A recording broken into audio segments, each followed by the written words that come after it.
प्रभात देवियों और सज्जनों, मैं कर्नल सोफिया कुरैशी और मेरे साथ विंग कमांडर व्योमिका सिंह आज आपको 6 से 7 मई 2025 की रात रात 1:05 से 1:30 के बीच भारतीय सशस्त्र बलों द्वारा अंजाम दिए गए ऑपरेशन सिंदूर के बारे में जानकारी देंगे।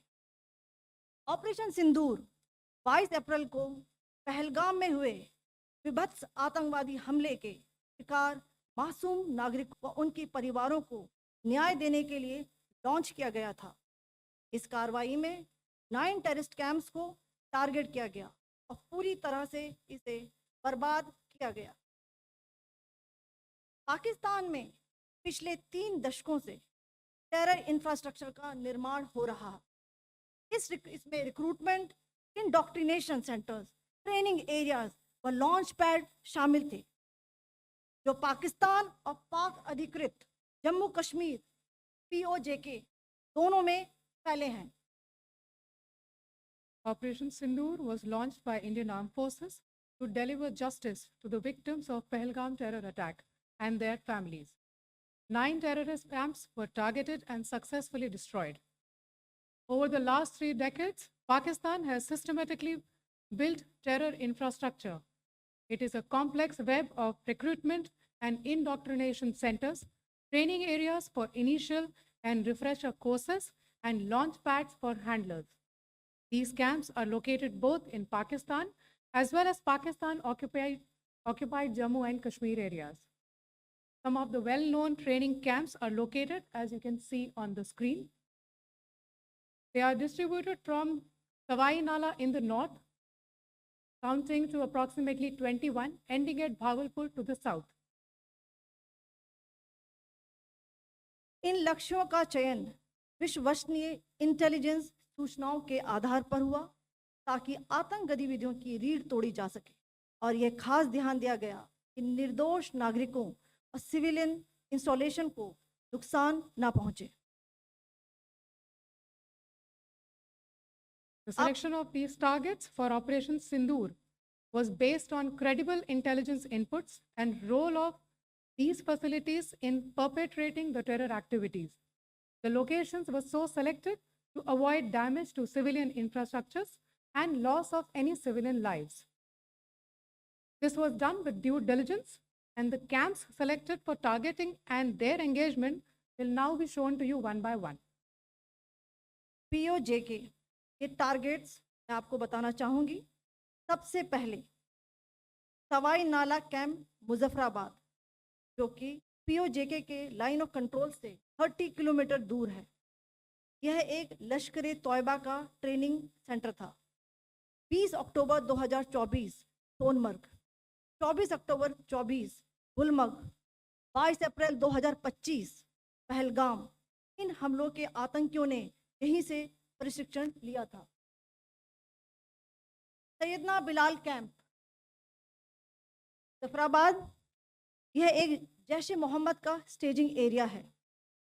यह हथियार, विस्फोटक और जंगल सर्वाइवल ट्रेनिंग का केंद्र भी था। गुलपुर कैंप कोटली, यह LOC से 30 किलोमीटर दूर था। लश्कर तोयबा का बेस था, जो रजौरी पुंछ में सक्रिय था। 20 अप्रैल 2023 को पुंछ में और 9 जून 2024 को तीर्थ यात्रियों के बस हमले में यहीं से आतंकी को ट्रेन किया गया था।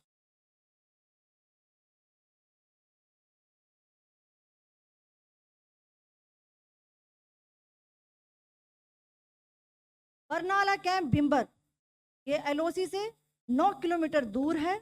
यहाँ पर हथियार, हैंडलिंग, IED व जंगल सर्वाइवल का प्रशिक्षण केंद्र था। अब्बास कैंप कोटली,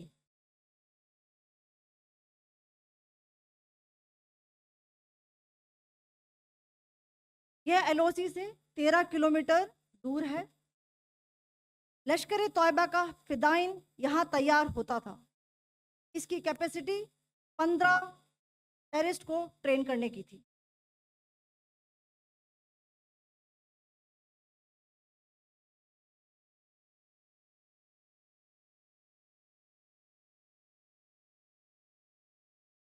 अब मैं पाकिस्तान के अंदर के टारगेट से अवगत कराना चाहूंगी। पहला, सर्जिकल कैंप सियालकोट।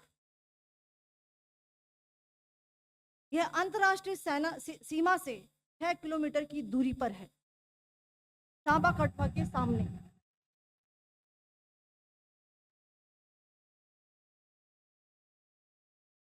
मार्च 2025 में जम्मू एंड कश्मीर पुलिस के 4 जवानों को जो हत्या की गई थी, उन आतंकवादियों को इसी जगह पर ट्रेन किया गया था। दूसरा, महमूना जाया कैंप सियालकोट। यह 18 से 12 किलोमीटर आईबी से दूर था। हिजबुल मुजाहिदीन का बहुत बड़ा कैंप था। ये कठुआ जम्मू क्षेत्र में आतंक फैलाने का नियंत्रण केंद्र था। पठानकोट एयरफोर्स बेस पर किया गया हमला भी इसी कैंप से प्लान और डायरेक्ट किया गया था। मरकज ताइबा मुरीद के, यह आईबी से 18 से 25 किलोमीटर दूरी पर है। 2008 के मुंबई हमले के आतंकी भी यहीं से प्रशिक्षित हुए थे। अजमल कसब और डेविड हेडली भी यहाँ ट्रेन हुए थे।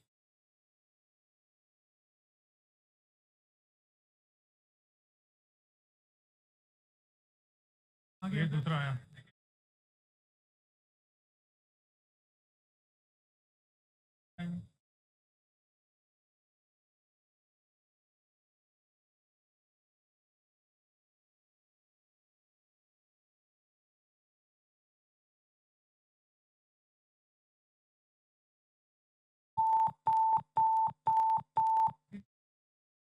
एंक्लोजर सेम ही है। Just hit the target.